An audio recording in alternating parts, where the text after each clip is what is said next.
Thank you to our show sponsors, RealAg on the Weekend, Corteva, Enlist E3, and Adama Canada. While other sources of innovation run dry, Adama is here to deliver, leveraging the world's largest library of actives to provide innovative crop protection solutions to your greatest challenges. We're all in on you. Talk to your Adama sales rep today.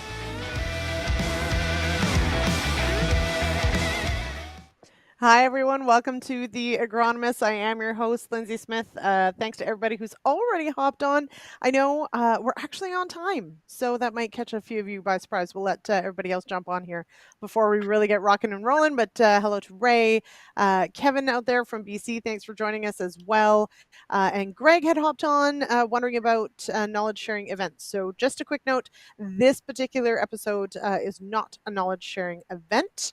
But hey, if you are looking for those KSEs, let us know which ones you're missing. And if it lines up with any of our planned topics that are coming up, we can ask for qualification for that. So do let us know, Greg. Just reach out and let us know.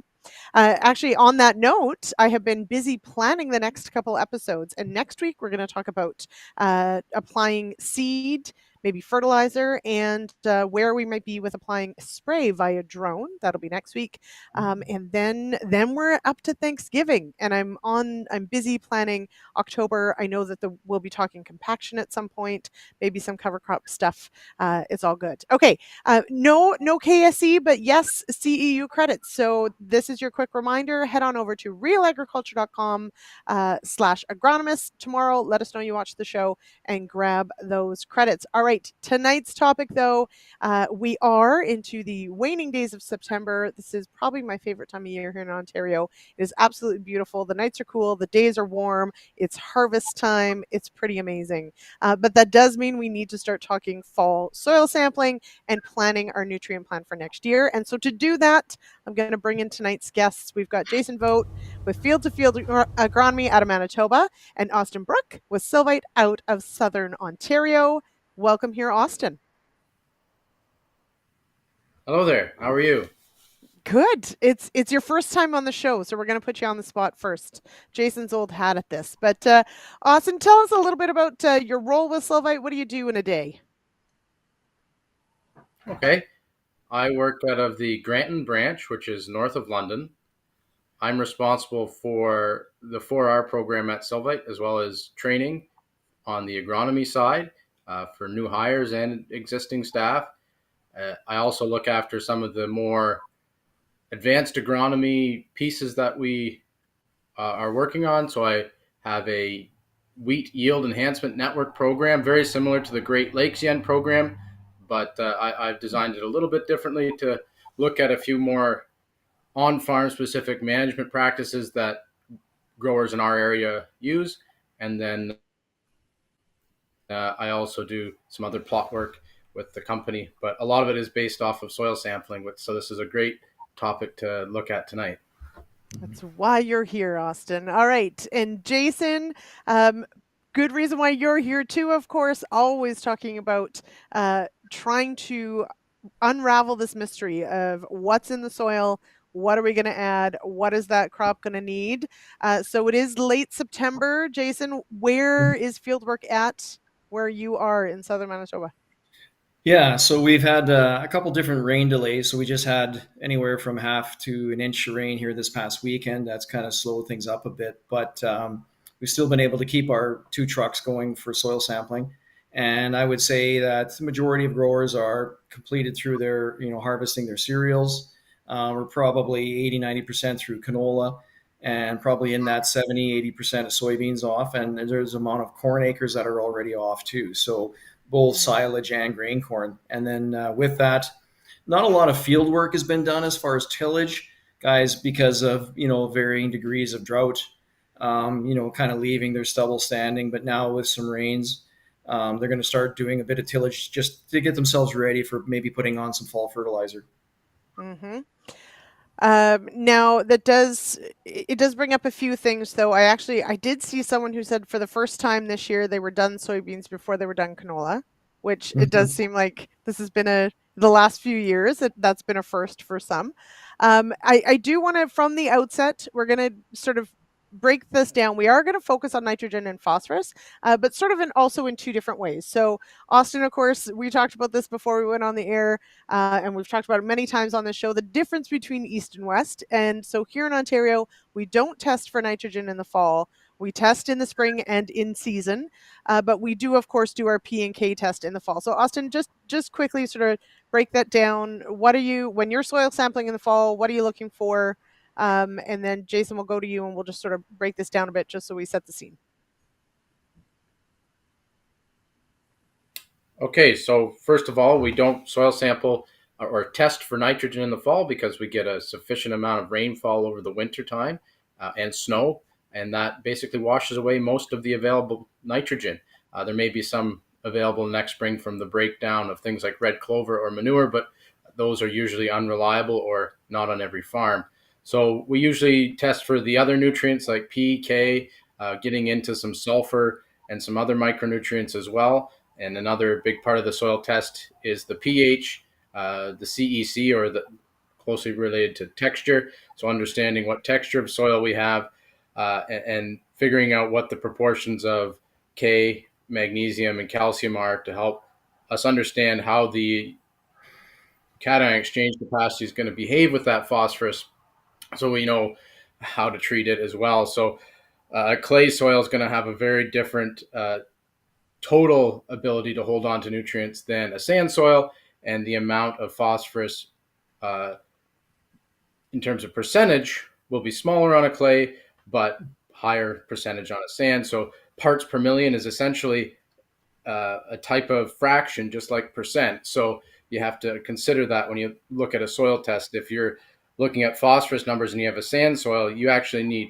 higher ppms because just like percent, you have a bigger percentage, but the pie is smaller. Whereas on a heavier soil, you will need smaller percentage because it's a bigger pie, and the total number of available phosphorus is going to be different. So understanding the soil textures on your farm, and that might mean variable rate sampling and addressing the field in different sections so that you can best apply those nutrients and not over apply for any number of reasons, environmental, but also cost.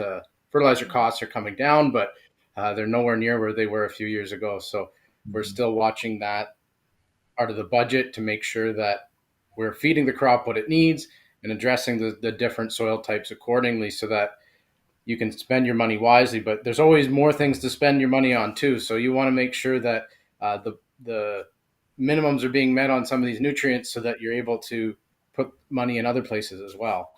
So that's one of the things I'm looking at on soil this fall is meeting those requirements.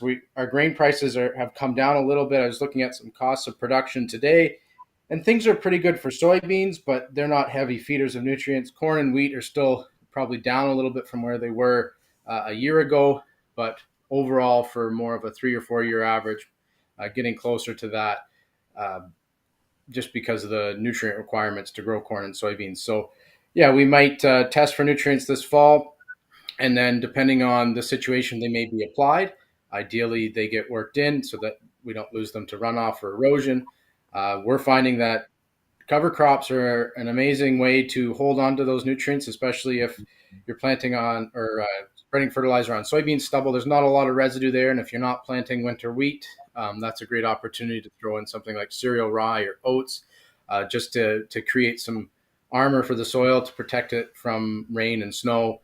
And also those plants can use some of those readily available nutrients, uptake them into their roots and into the rest of the plant structure. In a plant like rye, it will hold on to them until you terminate them. But some of the other cover crops we're looking at more closely to see how they behave with those nutrients and interact, especially things like phosphorus, as it is main concern for the Great Lakes, especially Lake Erie with algal blooms. We want to make sure that all the phosphorus we're putting on the soil stays in the soil. One, because it's expensive. Two, because it's not good for the lakes. So really balancing what we need going on and looking at any other types of sources of nutrients as well. We've got more biosolids going out from municipal waste processors, as well as there's manure on lots of farms as well, and making sure that if you've got manure, just like your soil, you should test it too, because it could vary quite a bit, especially if you So don't much. mix it up before you apply it. Yeah, So are you putting down water or are you putting down nutrients? There's a big difference there on the manure huge. side. And Yeah. incorporating that and applying it responsibly as well as we get into snow and frozen ground. No nutrients on the snow or frozen ground. So we want to make sure we get our soil tests done now while we have the weather to put on these nutrients.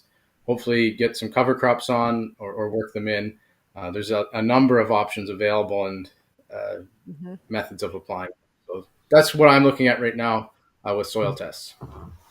So yeah, so and a lot to unpack there, Jason. The difference, of course, in Manitoba, we for the most part get a very good freeze and a Yep. lengthy one. Not so many freeze thaw cycles. Yeah. So if like rule of thumb ish, or give us an estimate, how much nitrogen do you think now? Thinking your area, southern Manitoba, how much nitrogen do you think is going on in the fall?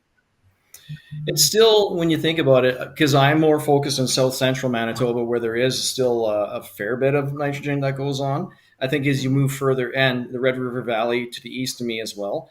So you probably would, I would still say there's probably 40%, 30 to probably, it's maybe not as high as it used to be as more guys have gone to direct seed in the spring, but it's still a Mhm. pretty good number in that 35-40%. Less as you go into more western Manitoba, where the majority of it, I think, goes on in the spring. And again, like you said too, we do test for it because of the fact that we are frozen most of the season. We do have challenges though when we are soil testing in the fall when it comes to nitrogen, because the thought process is, or has always been, let test right behind the combine. And I think the Right. main reason is ground hasn't been worked, so you get a really good, uniform, true sample as far as depth, and be able to assess what's there. The challenge with that is we could have situations like in 21 when we had extreme drought and we start soil testing, and then we get these rains in September. You get a lot of growth from volunteers. All of a sudden, that changes the amount of nitrogen that's actually remaining versus what it was a month earlier. So those kind of things we kind of have to play or keep in mind. But the challenge with what we are doing is we have so many acres to cover. We need to start early. We need to get sampling early, and Mhm. keep going, because we'd never get them all done in time if we waited till later in the fall or waited till spring. So, and you bring up a good point. Certainly we want that sample to be representative, Mm-hmm. and so that of course brings up the question of the actual where you sample and that sort of stuff. But also the flip side of that is exactly that, is timing, is temperature, is rainfall, is all those things. But if you wait too long, you end up running into frozen soil, which that's not going to work too much. Yeah. So you're right. We have to also balance getting across all the acres. Now, Austin, sort of along those lines, do you have, for you, is there an ideal time that you're pulling samples as far as time of year, or is it right after the combine? So I'm with Jason on there's a lot of soil sampling that has to get done, and we try to do it as soon as possible just for that very purpose to get it done so that we can get back out to the field and get the fertilizer applied. Some years we have an awesome window for getting product on, and then other years like this where we're wetter, there's only 1 or 2 days a week where you can get the machine out and running without doing a lot of damage to the field, because compaction, whatever you try to do with fertilizer, if you compact the field, you've really you would have probably been better off not applying it if you're going to put Mm-hmm. deep ruts in the field. So uh, after wheat is a big time for us, and usually it's a cover crop going into that, and then it's going into corn the following season.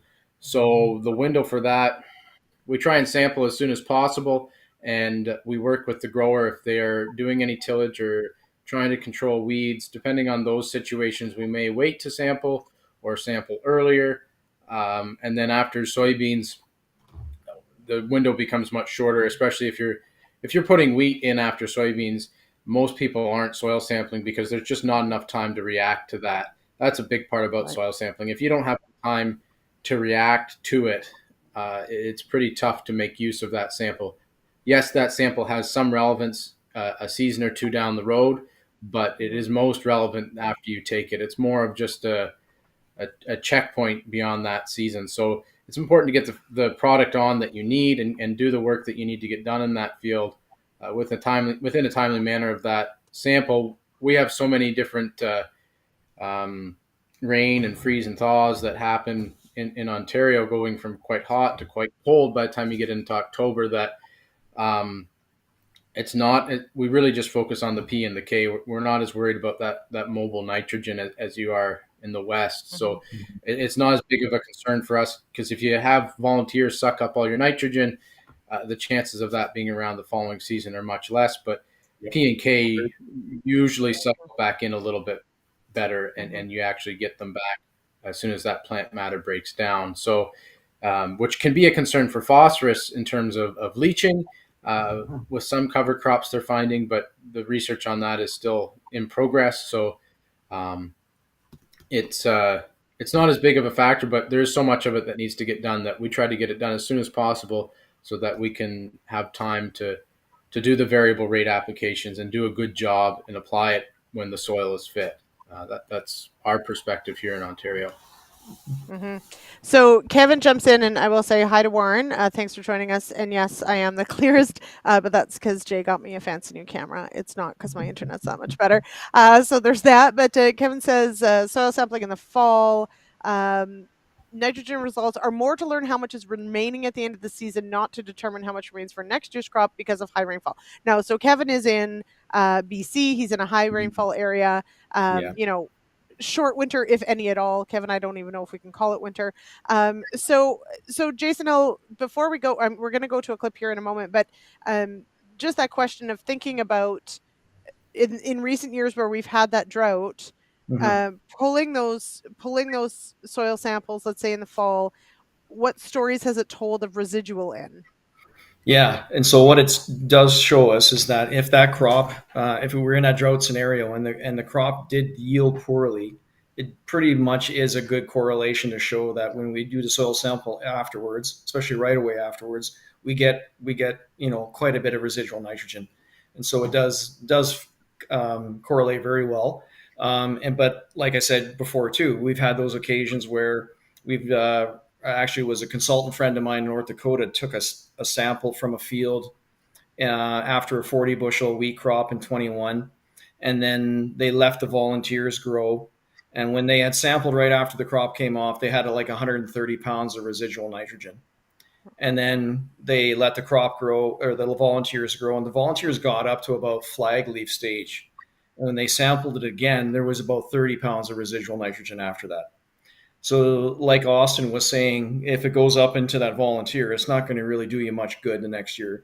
You might, depending on how you incorporate it and that sort of thing, you might get maybe half of it back. But in a lot of cases, you're not going to get much of it. So there is definitely an importance as to timing. And so, if we see these kind of things happen, we can kind of use that as far as a way to determine how much we're going to apply the next year, especially if we have those situations where we get some growth happening afterwards. But there is definitely that correlation there.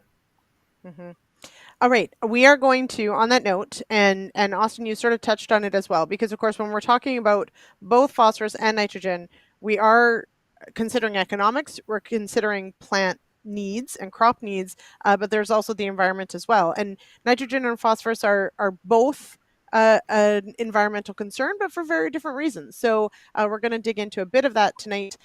Producer Jay, if you would, we'll run clip number 2. This is with Jake Monroe with OMAFRA, talking about when we apply phosphorus and the risk of loss.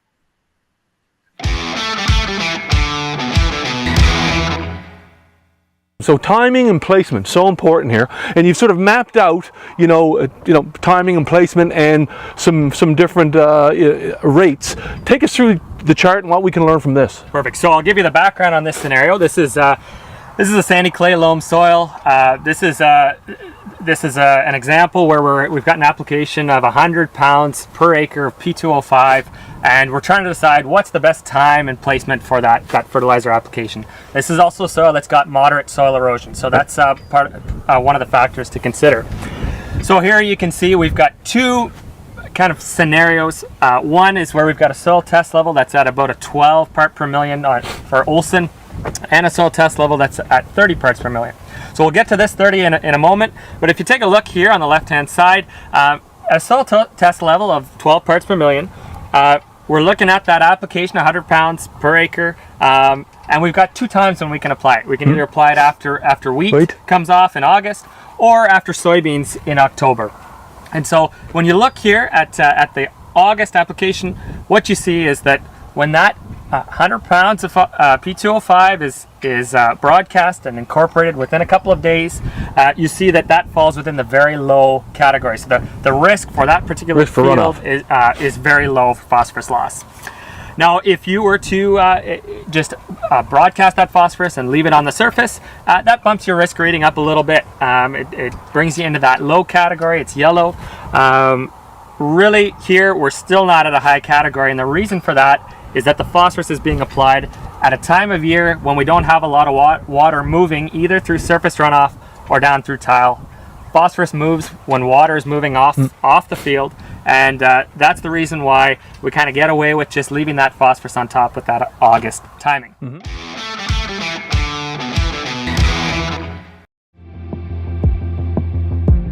Our sponsors for the Agronomists are Adama Canada, RealAg on the weekend, and Enlist E3 from Corteva. Looking for high yields and clean fields? Choose Enlist E3 soybeans. Part of the Enlist weed control system, Enlist E3 soybeans help you control tough weeds, providing herbicide choice and tank mix flexibility. Enlist E3 soybeans, the best in beans, period.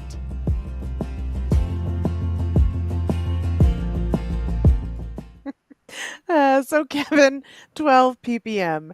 Kevin Bishop, if you would, in the comments, if you would be willing to, why don't you share what your phosphorus levels are in your soil? So, and because that is actually a really great segue into why we test in these parts per million, why we even talk about, what we do with these levels. Should we be drawing them down? So this is maybe a little different than nitrogen. Of course, with nitrogen, I think we're always sort of running to try and make sure this crop has enough N, whereas phosphorus at times, we really have to watch that we're not, potentially loading up our soils with phosphorus.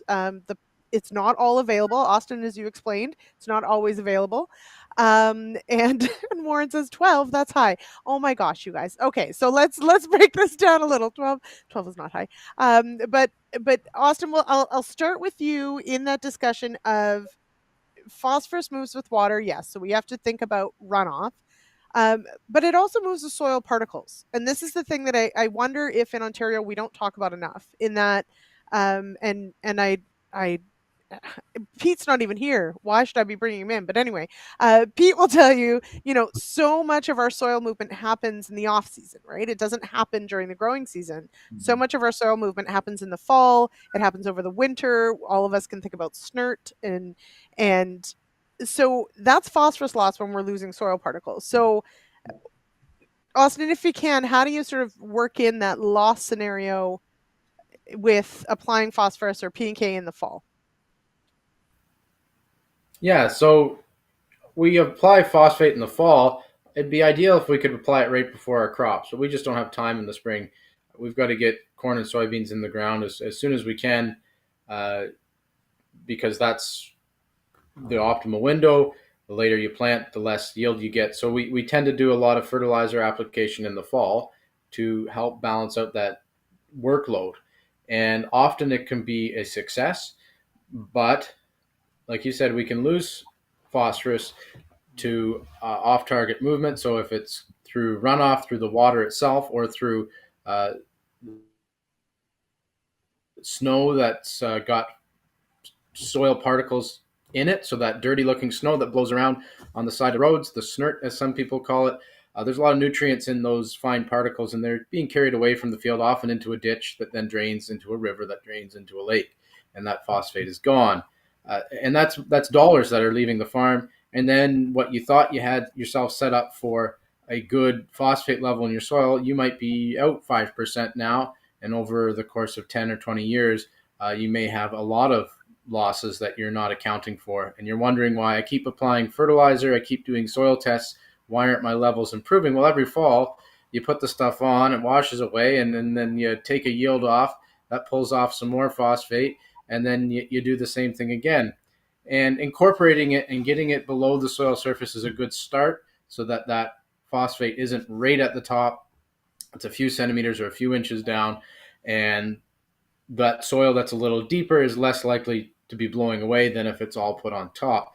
And then, like I mentioned earlier, again, cover crops are a great way of protecting that, or residue in the field. Residue management is becoming a huge topic, especially in corn. As we get ever higher corn yields, you get ever higher biomass yields, so you have a lot of biomass on the surface there. It's not trash. It is a very important structure for protecting the soil. The residue left after a corn crop is extremely sufficient for protecting the soil from a lot of losses. It's by no means perfect, but a great way of protecting rain and snow from touching that soil, picking it up, and moving it around.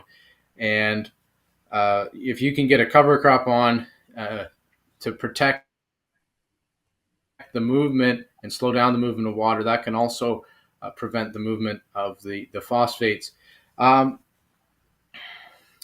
It's often seen as a cost because you have the seed and the termination cost, but I like to look at the benefits as well. You're keeping root pores open by having actively living roots in there. You're also taking up any available nutrients, nitrogen and phosphorus, and tying them up in plant matter that can be released later.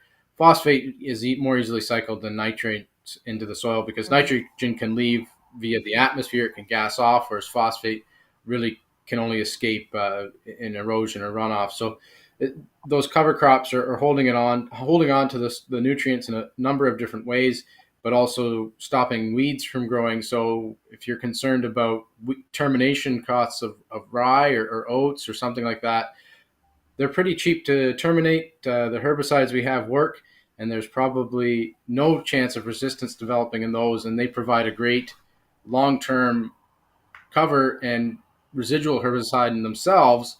Rye has some allelopathy or toxicity to some weeds, but the fact that there's a plant there competing with other plants makes a great residual and protection from unwanted plants like fleabane or water hemp in the early spring. So they give you lots of options there, and those are ways you can stop the phosphate from moving, as well as nitrogen. It's not going to end up in the water or the groundwater as easily. I know there's some parts in the world where they have high nitrate levels in their water, and a cover crop is a good way of stopping it from getting into the groundwater. Yes, it's still going back to the atmosphere, and you may not be able to collect it in your crop the following season, but it has protected against groundwater contamination. So a few ideas. I hope that helps. Yeah. So now Warren says, in banding we trust Jason. So this is, of course, perhaps my bias showing that, in my mind we ban phosphorus, but that's because I'm from a different part of the world. I'm from Jason's part of the world. So I guess, obviously phosphorus is still it may not be the nitrogen question, having the phosphorus question in the fall as much, in that we do tend to move more phosphorus in the spring into those fields. What is the balance of that, Jason, for you? Is that fair that we're putting on more phosphorus in the spring? Yes, we are.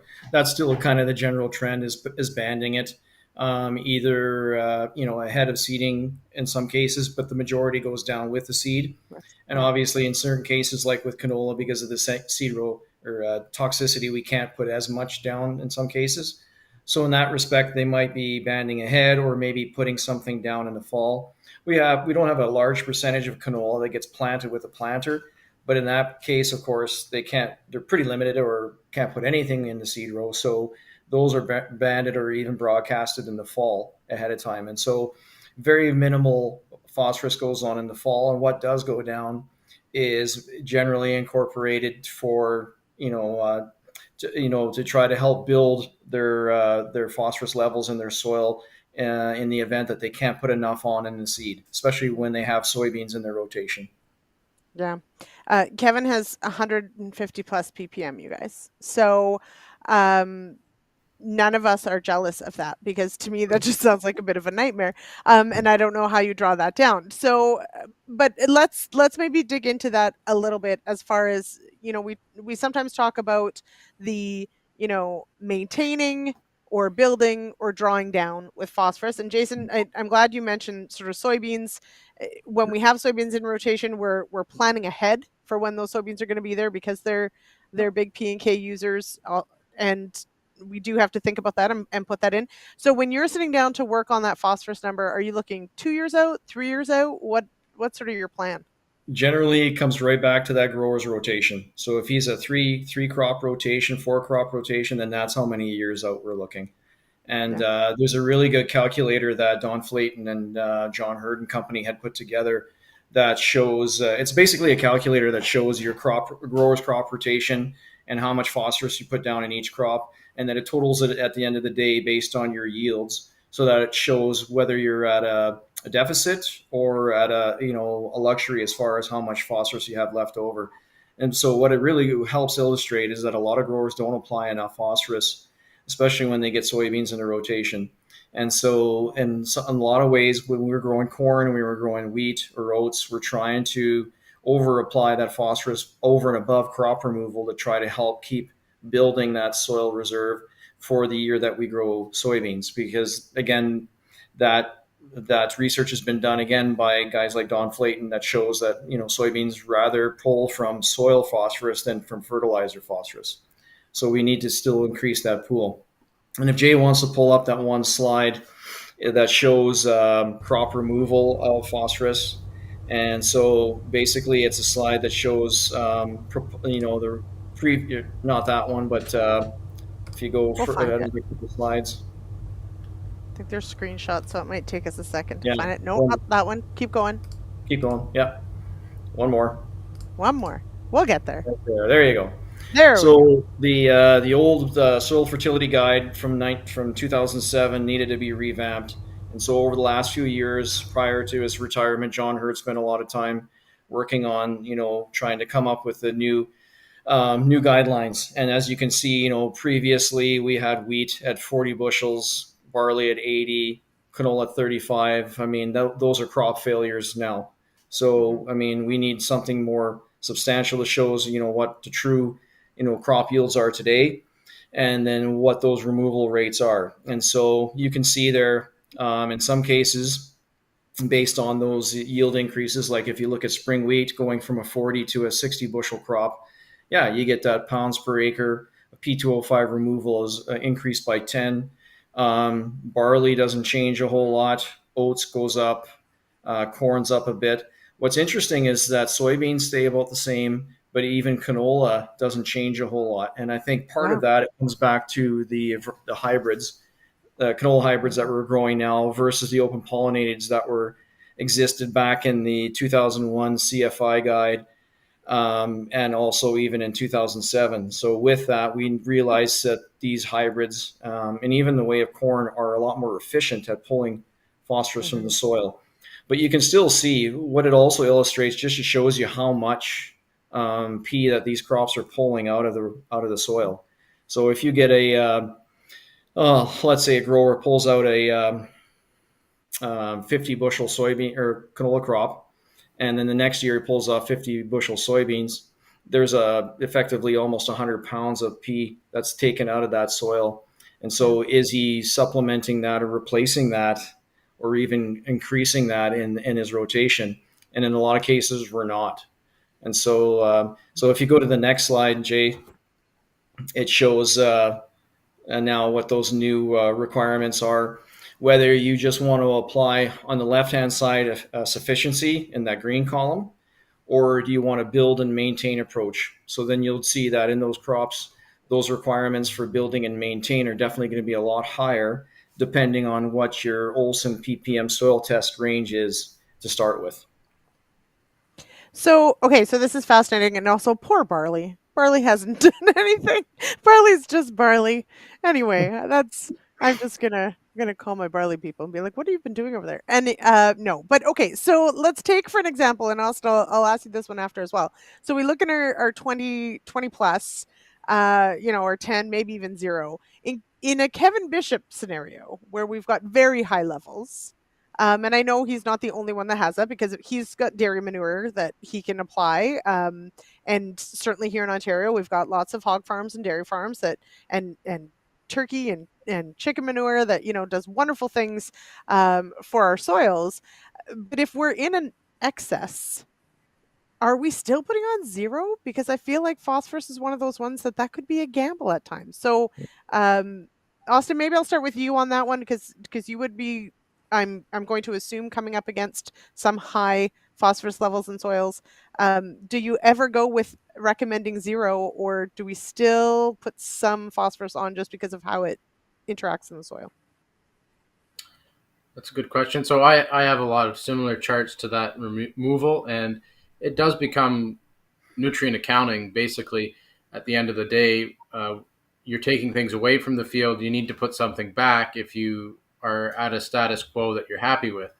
In Kevin's scenario with that 150 plus, that's a lot of phosphorus. My question is, where's that coming from? It's not weathering out of the soil. It doesn't work that fast. So if it's a livestock operation, where's the feed coming from? Is there a way that you can feed on farm and sell the manure? That's another alternative. So feed the crops that you're growing and then sell the manure off farm to drop those levels. But also, yes, we are often still putting a little bit of phosphorus down, but it's not in the normal form. A lot of phosphorus goes down in Ontario as MAP, and it's broadcast on. Sometimes it goes on in the planter with corn or soybeans.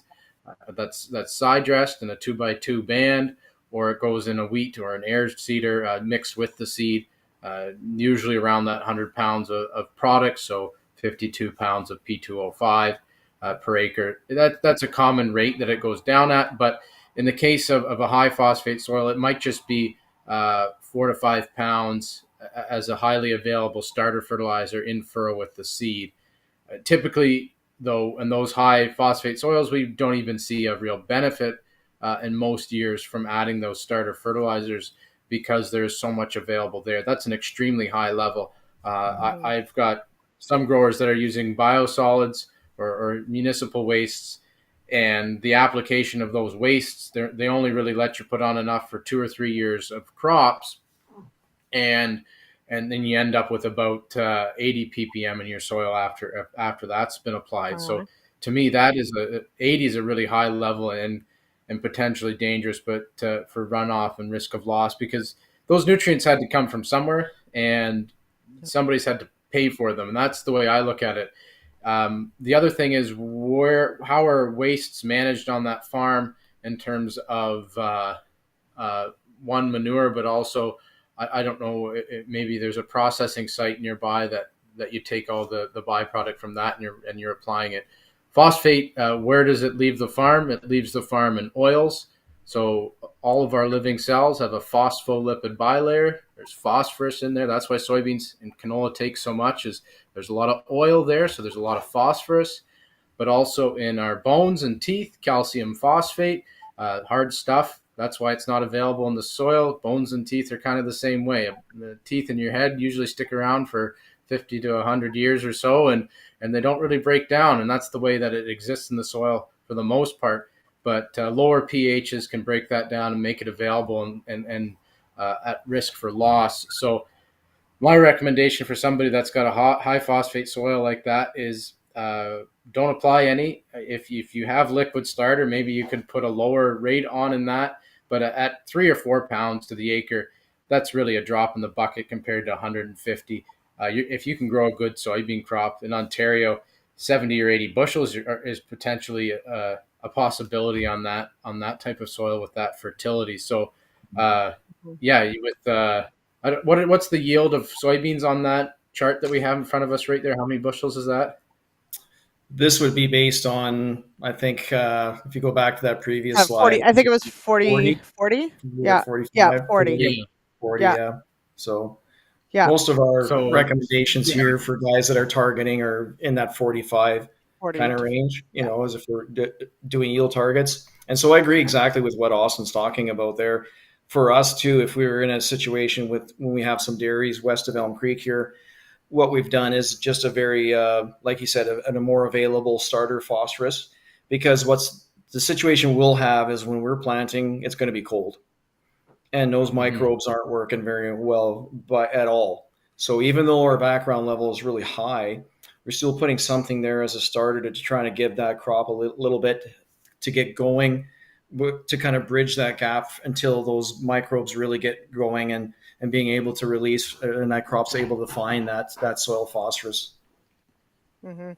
So in Kevin's case, and he's in the Fraser Valley, so land base is very limited. But like to Austin's point, in saying, could you potentially spread elsewhere? Maybe not, but is there like somehow you have to break that cycle, right? Like obviously there's lots going on, and it's going back on because you have a limited land base with intensive livestock agriculture. So what could you export off? And I'm glad also that we've talked about the biosolids. Jim mentions it here. Lots of human farms that we can get pea from in Ontario. It is true. We are seeing certainly a lot more of the biosolids being used in a lot of cropping systems, and they can be very high in phosphorus. So it does really bring down or come down to that nutrient management for sure, and recognizing, how things leave the field, but also how they go back, and how we potentially break that cycle. But I'm glad we brought up biosolids, if only because, and people may remember on this show, or if you followed along with the Real Agriculture,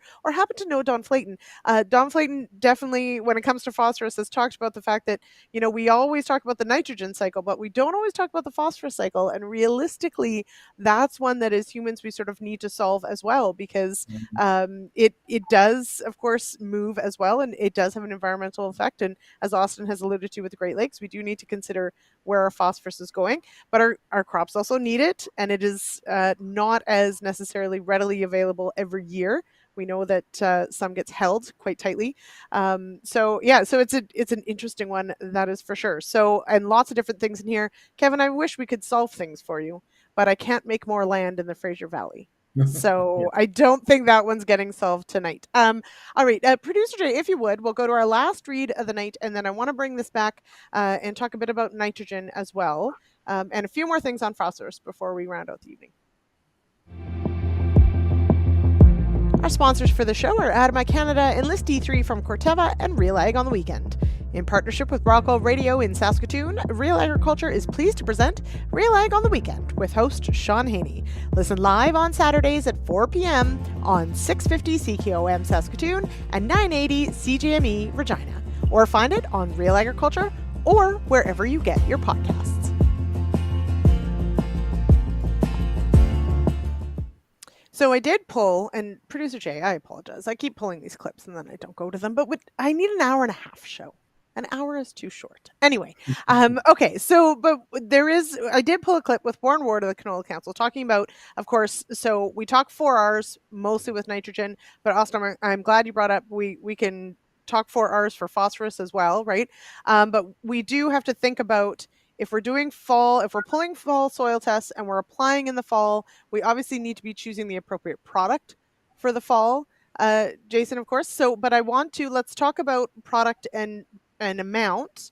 But Producer Jay, if you could bring up, I think it's Jason's first slide with this is hot off the presses, right, Jason? This is new info. Okay, here we go. Okay, so this is, residual soil nitrate and after wheat this year. Okay, walk us through this. What are we doing with this info? So this is from AgVice Labs out of Northwood, North Dakota, which is the lab that we primarily work with. And a lot of it's based on the fact that their geography, their soil type, their crop mix is very similar to ours. And so this is based on 23,000 soil samples that they've done after wheat. This is just a short list. The rest shows Minnesota, North Dakota, South Dakota, Montana as well. So ROG, as far as looking at the zip code or area code, that's South Central Manitoba where I'm at, just showing the average pounds per acre of nitrate that's left over. And then showing to the right of that, showing what percent is in those different amounts. So for example, in that 0 to 20 pounds, there's about 12% of the samples that are in that range. And then in that 21 to 40 pounds, there's about 26%. So definitely when you look at that, and then the next category of 41 to 60, there's a lot higher percentage testing in that higher range, with the average being about 66. And so it was much higher back in 21, but it just, again, indicates, how much residual nitrogen's left over, because this is a cumulative data set that includes all areas. So some that would have had maybe a reasonable crop, but also ones that had like very, very drought setback crops. So that's why there's a lot more residual showing up there. So this begs the question though, and if we have a very open fall, if we get, as you said, you get some rain, if we get some regrowth or a lot of fall germination of weeds and some plant growth, I guess that has to be taken into consideration. But how did you handle this like 21 into the 22 season? As in, do you work this into your number as far as deciding on your final end numbers next Yep. spring? Yeah, How, we do. yeah. Yeah, we do. And in some cases, like when 21, we saw some really high residual numbers. Like I had a number of growers we were in 180, 190 pounds residual Wow. nitrogen. And so, I mean, let's say he's going to grow spring wheat after that. That was after like a 10 bushel canola crop. Okay, makes sense. So now the next year he's going to grow wheat. Is he going to put 0 on? Probably not. So that's where there is a bit of that gut, as well as the other factors that go in. So the texture of the soil that Austin alluded to before, sand versus clay, that's a big part of that too. What's the leaching potential or the volatilization or denitrification potential of that soil, especially in the spring, in a clay soil when we get maybe some higher water issues or some more saturated soil issues. So that all goes into how to determine what we would apply. So, but what we're also told by Agvice and others is that the nitrate tests on these labs and these results are a really, really good test. Like, I mean, it's a very accurate measure.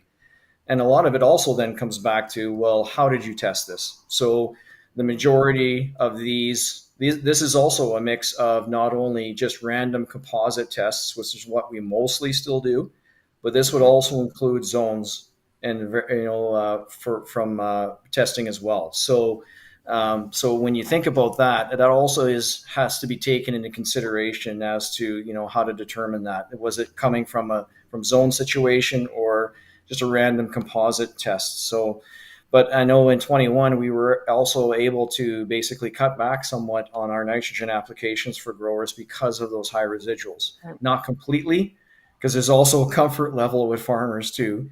No one's going to go 0, and I would probably, even as an independent consultant, I would never tell them to not put something on. But there's a lot that goes. What I guess I'm saying is there's a lot that goes into that decision. Yeah. I don't know that it would take a lot of chutzpah to go 0. Maybe like in a strip. Just go in a strip, go 0. Okay, so that, Austin, I wanna put that question to you. Thinking about fall sampling, thinking about phosphorus, obviously potassium too, as you mentioned, pH, CEC, lots of things that you're measuring in these later season pulls that you're doing. Do you do mostly zone sampling?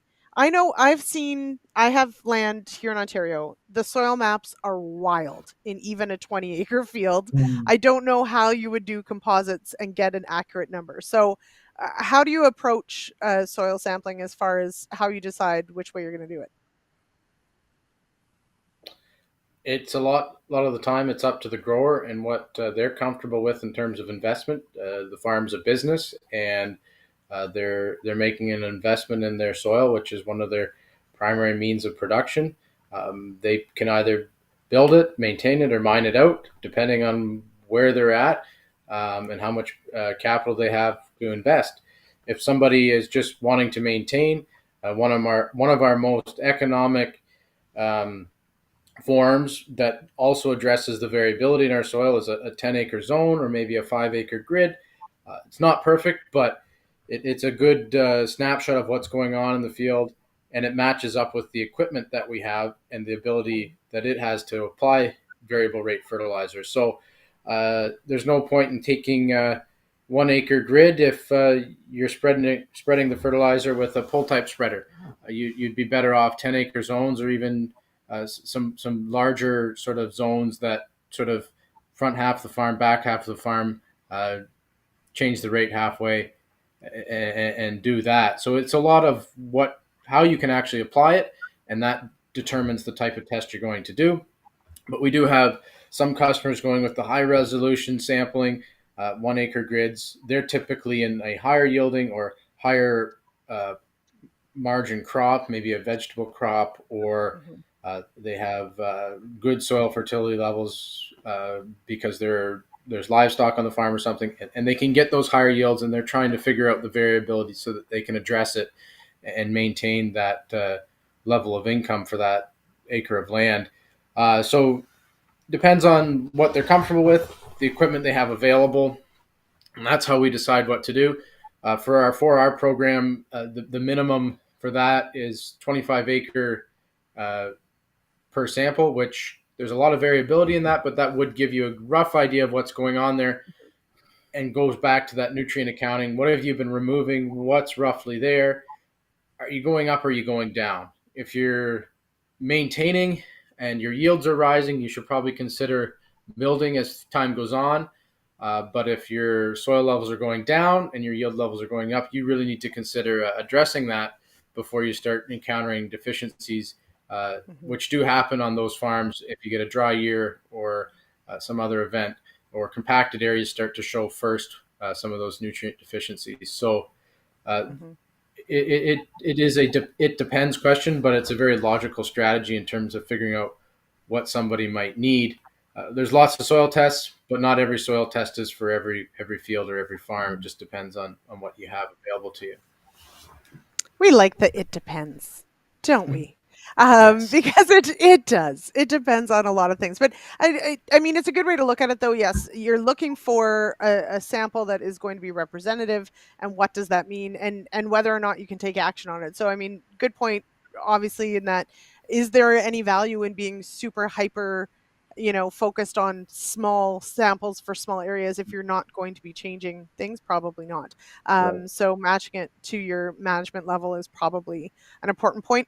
Jason, I want to touch just quickly on potassium, although I know it's not really in the title, but not typically a huge concern in the West, but certainly has popped up in some areas. So curious to know if you're working on any fields that you're applying potassium at this point.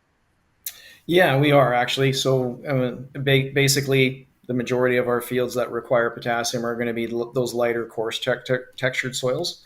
And so we have a pocket in our geography here to the west of Elm Creek, Carmen, down into that Winkler area there too, where, yeah, we do have numbers of as low as, 50, 60 ppm, all the way up to our clay soils that are in that 5 to 600 ppm. So, we do have that pocket. And so what's happening there is, yeah, we are looking at trying to build those levels as best we can, and then targeting the fall to do that.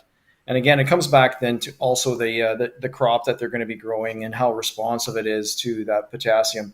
The challenge we have, though, and I didn't send any of these slides, is that, and I know John Brecker with AgVice, he did his master's at DSU, helping to identify the different clay mother, I guess, where a lot of the different, where they're basically mapping North Dakota as far as the parent material of clay that contributes the potassium to the soil. And we really need something like that here in Manitoba, because we've had soils with very low potassium levels, and we've applied 200-300 pounds of potash for soybeans and got no response. And so I think there's a lot to be said to, maybe we don't know the background level of that, that clay material that makes that up, to be able to understand it. So I think there's a lot that we need to learn there. But in the meantime, a lot of it comes back to trying to build those levels. The best time to do it is in the fall, and then trying to keep that in that rotation. Mm-hmm. Yeah, it's an interesting one to know what we are blessed with where we are. So here in Ontario, we get nice weather and wonderful falls and ample rainfall, but we don't necessarily have the super organic matter and amazing parent material of some of the areas of the West. So everything is a give and a take, and everywhere has their own challenges. So very neat. Okay, so we've got a couple minutes left to just cover off a couple things. Austin, you did touch on it. I did want to come back to the idea with building levels or maintaining, and as you said, if you're crop yields are increasing, but your soil test is decreasing, you need to address that sooner than later. We have a lot of situations, of course, with rented land in Ontario right now. The fertilizer prices have come down a little, but so have cropping prices. How is that sort of the economic driver of this? How does that come into on some of these perhaps shorter, shorter timelines of land when you don't know you're going to have it forever? What's your advice for people trying to manage for these longer term nutrients like phosphorus and potassium? That's a good question. It is a challenge, and you have to look at your land rent. What are you paying for that land, and can you make a profit on that? If you can't make a profit, invest that time and money back into the land that you do have, so that it is in turn more profitable. That could be drainage, that could be more intensive soil sampling, looking at some micronutrients, and working on some of your equipment so that it can be more precise in that, instead of investing in equipment that just covers more acres quickly.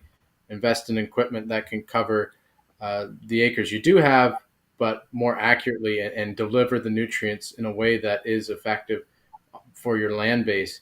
That's hard for some people to hear, but getting bigger isn't the only solution to being more profitable. Like I said earlier, a farm's a business. If you're struggling with nutrients on a rented piece of land and you're not sure if you're going to get it, ask yourself, what does that land mean to you and your business? Do you need to have that many more acres to make a payment on your machinery?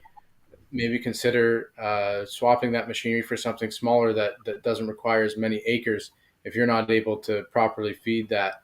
And then you could use those dollars that you would have invested in land rent in something else on your farm. And it may be something like investing in diversifying your business so that you're not just row cropping. Maybe you've got some livestock, or some agrotourism, or some horticulture crops that you can spend your time and attention on that you would have otherwise been spending on rented land that doesn't have any prospect of profit in the long term. It's a tough decision, and especially if you do have a limited land base, as many growers here in Ontario do. But it's a business decision. You have to look at it that way. And you can get by on certain starter fertilizers with more available nutrients. That's one way in the short term, but you do need to look at that long-term business outlook. If you know that land's not going to be available and not going to be profitable for you, it's tough, because if you don't own it, it's too risky to invest, right? It's the risk and reward scenario for that, especially if it's close to being developed. Yeah, I'm glad you brought up the point of investing on the land maybe that you do own. So improving an acre as opposed to farming more acres. And as you alluded to, and Jason, it's perhaps somewhat different in some areas of Manitoba, but also still, I mean, rented land is a very key part of a lot of farm businesses, that's for sure. Definitely. And some of these deals are handshake deals, not necessarily on paper of, with long term and those sorts of things. So similar question to you, even if the situations are somewhat different. How do you sort of broach the field year by year management on a piece that you may not have long term? Yeah, and then it's the same situation here, and you can tell because when the guy has taken over land from another renter, you see that it's those phos, in particular, let's say the phos levels are pretty low, and it's because if it was especially year to year type of agreement, they're not going to invest in any more into it than what the crop's going to remove at the most, right? So what we try to do is try to encourage our growers to look at getting longer term rents so that they can actually look at applying maybe more to help build up those levels, and because it's only going to benefit his own crops too for that in that 3-year term. But at the same time too, maybe even hopefully encouraging the landowner and themselves to come to some kind of agreement where there is some benefit to them as far as rent goes to building those levels, because it's only going to benefit that landlord over time as well. So those are just some conversations we're having more with our growers. It's still a very difficult thing to get across. We're definitely not there yet, But what we're trying to do in the meantime is see those agreements be a bit longer term so they can do something with it, and then try to push themselves to be a little bit more than just crop removal, just a bit more of a buffer there, just to ensure that they're going to, not short themselves in the long term. Right, because there's also that if growing conditions end up being really favorable, you could be hamstringing yourself by not having perhaps a few extra bushels in the bank, right? So yeah, so great, yeah, absolutely. All right, Rock and Roll Agronomy has a very key question for you, Jason, and says that soil fertility is cool and all, but what is the best Star Wars episode? Oh, geez. Yeah. So I hope he likes the shirt I'm wearing because it came from him. There you go. So there you go. Yeah. If you ain't swearing, you ain't sampling. You ain't sampling. So, there you go. I'm going to have to say best Star Wars episode, Rogue One. Oh, okay. Excellent. Everybody else can weigh in the comments if you like. Austin, I don't know if you have anything to add here. I'll just say anything with Ewoks will get my vote. I just love the things. They're adorable. Some people hate them, but when I was a kid, Ewoks were adorable, and I remember them very fondly. And anyway, so anything with Ewoks gets my vote. Austin, if you want to vote on your favorite Star Wars episodes, now is the time. All right, great choice. I agree with you. They're pretty good. Yeah, all right. See, there you go. All right. So Warren says that Rogue One is a good choice. I like this. We have some consensus happening here. We don't have to agree on everything, but let's agree on Star Wars. Okay. That is the time that we have for tonight's show. This has been wonderful, a lot of fun. Thanks to everyone joining us in the comments. And thank you to our show sponsors, of course, RealAg on the weekend, Adama Canada, and Enlist E3 soybeans. Yes, Spray. Ewoks are like space sheep. Sort of, but cuter. Anyway, probably smarter. Anyway. All right. But thank you, Austin. Thanks so much for joining us. First time on the show. Really appreciate it. Great to have you on. And sorry. Thanks for having me. Kevin says he's never seen a single episode of Star Wars. This is like when I find out people have never watched The Princess Bride. What? Anyway, okay. Yeah. Right? Okay. You have to. Okay. All right. Jason. Classic. It is. All right, Jason, thanks for joining me. This is, of course, The Agronomists. Head on over to realagriculture.com/agronomists tomorrow. Get those CEU credits. For anyone who is looking for KSE, the knowledge sharing event that you need, zip me an email if there's a particular topic you still need to get. I can try and work it into the schedule. And we'll be back 8 p.m. Eastern next week. We're going to talk drones and what we can do with them. So thanks everybody for joining us. Have a great night. We'll see you next week. Cheers, everybody.